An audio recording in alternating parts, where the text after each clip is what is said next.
এখন এর মধ্যে আমি দিয়ে দিচ্ছি কিছুটা গরম মশলা।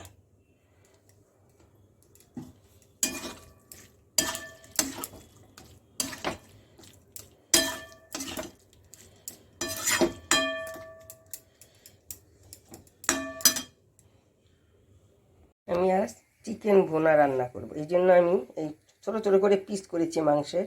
এর মধ্যে আমি অল্প ভিনিগার দিচ্ছি, আর দিয়ে দেবো অল্প নুন দিচ্ছি, তারপরে অল্প হলুদ দিচ্ছি। হলুদ দিয়ে আমি এটা মেখে রেখে দিব 10 থেকে 15 মিনিটের জন্য। আমি এর জন্য একটা মশলা তৈরি করব। আমার এর জন্য আছে বড় সাইজে 2টো রসুন, আর এই যে কতগুলো গোলমরিচ, আর দেব আমি আদা। এর মধ্যে ভুনো করতে গেলে একটু ঝালটা হলে ভালো হয়, ঝাল ঝাল মিষ্টি মিষ্টি টক টক টক টক ঝাল ঝাল হলে ভালো হয়, মিষ্টিটা অতটা ভালো লাগবে না। আর আমি কি করছি, এই যে একটু ভেজে শুকনো লঙ্কা রেখেছি, এইটা দিয়ে আমি সবগুলো একসঙ্গে আমি এখন একটা পেস্ট করে নেব। তেলটা আমার গরম হয়েছে, এর মধ্যে আমি দারচিনি, এলাচ, লবঙ্গ আমি ফোড়নে দিচ্ছি, সঙ্গে দিচ্ছি একটা তেজপাতা।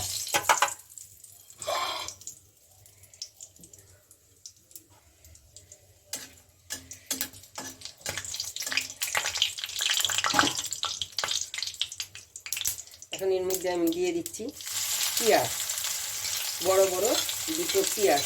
আমার মাংসের পরিমাণ অনুযায়ী তোমরা রান্না করবে, সেই আমি যেভাবে করছি এইভাবে করবে, পরিমাণটা তোমরা একটু নিজেরা দেখে নেবে, কম বেশি মাংসের উপর নির্ভর করে। আমি অনেক সময় এই ভুনো মাংসটা তৈরি করি, অনেক সময় আমি আলু দিই, আলু দিয়েও করি।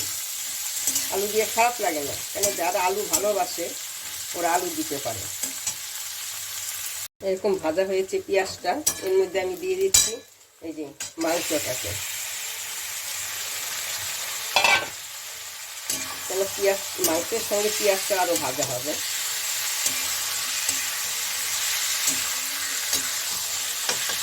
আমি কাঁচা লঙ্কা দেবো না, একটু কাশ্মীরি লঙ্কা দেবো কালারের জন্য।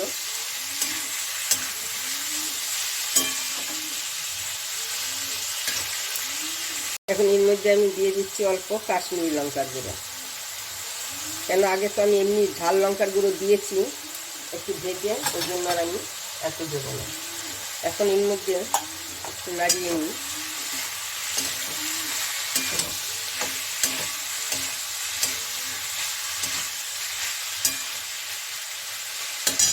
এখন এখানে যে পেস্টটা করেছিলাম, এই পেস্টটা আমি এখন এখানে দিয়ে দিচ্ছি। মশলার সঙ্গে এটাও, চিংড়ি মাছের সঙ্গে চিংড়ি মাছ দেবো, চিকেনের সঙ্গে এটাও ভাজা ভাজা হয়ে যাবে। কেন কি আমি জল দেবো না, জল লাগলে দেবো যতটুকু সম্ভব, অনেক সময় লাগে অনেক সময় লাগে না। জল লাগলে দেবো, নইলে আমি জল দেবো না, জল ছাড়াই আমি এটা করব। এখন একটু ঢেকে দিই। এখন এর মধ্যে আমি ঢাকনাটা সরিয়ে নিলাম। এখন এর মধ্যে আমি একটু ধনের গুঁড়ো দিচ্ছি, আর অল্প দিচ্ছি জিরার গুঁড়ো। ধনের গুঁড়োটাই আমি একটু বেশি দেব, জিরার গুঁড়ো।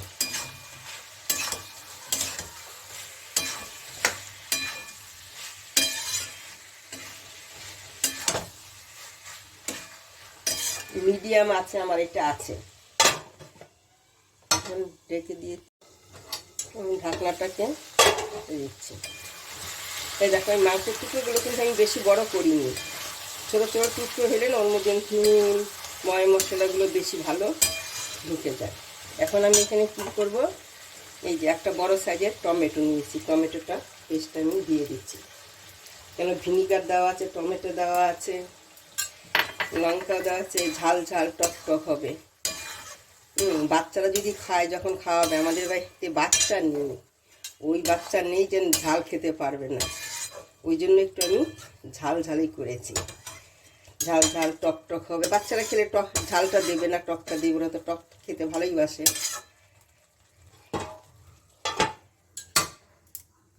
আবার একটু দেখে নিই কেমন হয়েছে। একটু আমার এখনো হয়নি কষানো, আরও কষাতে হবে, ভাজা তো। আমার মেয়ে বাবা দারুণ ভালোবাসে, যদি কখনো ভুনো করি তাহলে আর কোনো কিছুই লাগবে না। আমি অনেক সময় এইভাবে করি, অনেক সময় আলু দিয়ে করি। এই যে এরকম সাইজের আলুগুলো আমি এরকম সাইজেরই কাটি করি। আর যদি আমার মেয়ে ভুনো না করি তাহলে কী হবে, ও মাংস যখন কষাবো, ও কষানো মাংসটাই ও যখন জল দেবো তার আগে ও তুলে রাখবে, তো ওইটি আমাকে দেবে মশলা সহকারে তুলে রেখে তারপর আমাদের জন্য জল দেবে। এখন আমি ঢাকনাটা খুলে দিয়েছি, কেন এখন একটু মাঝে মধ্যে নাড়তে হবে, তাহলে নিচে লেগে যাবে। এখন এর মধ্যে আমি অল্প ধনেপাতা দিয়ে দিচ্ছি।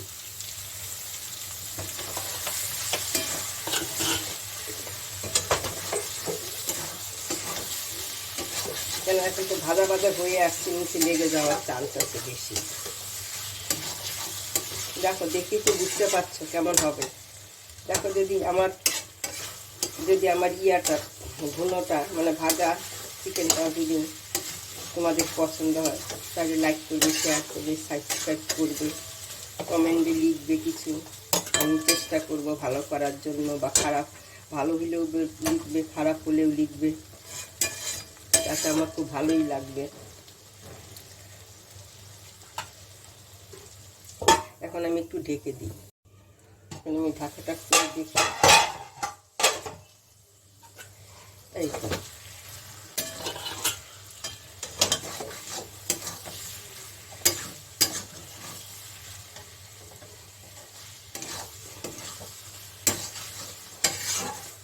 যেন মাংসটা মশলাটা ভালো করে ভাজা হয় তখনই এটা নামাবে। ওই মশলাটা দিয়ে মেখে মেখে ভাত, রুটি যার সঙ্গে খাবে তার সঙ্গে ভালো লাগবে, পরোটা, লুচি সবার সঙ্গে এটা খেতে ভালোই লাগে। টক টক একটু ঝাল ঝাল লাগবে। এর মধ্যে আমি কয়েকটা আবার ধনেপাতা, উপর থেকে কয়েকটা ধনেপাতা দিয়ে দিলাম। এখন এটা আমি আমার হয়ে গেছে, এখন এটা নামিয়ে দেবো আমি।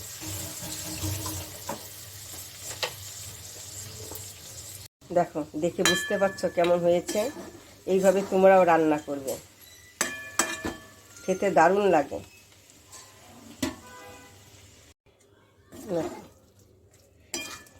যে ভাজা ভাজা হয়ে গেছে, ছাড় দিয়ে সাইডে তেল, এখানে এই তেলটা দিয়ে মেখে খেতে হবে। আর যদি তোমরা মনে করো না এত শুকনো খাবো না, তাহলে অল্প জল দিয়ে দেবে। জল দিয়ে আর একটু ফুটে একটু জল জল রাখবে, গামাখা গামাখা, যার ইচ্ছা যেমন সেইভাবে রান্না করবে। আমি আর জল দেব না, আমার শুকনো শুকনো ভালো লাগে, তাই আমি এইভাবে রান্না করছি। তোমরা একবার খেয়ে দেখো না কেমন লাগে এইভাবে রান্না করে।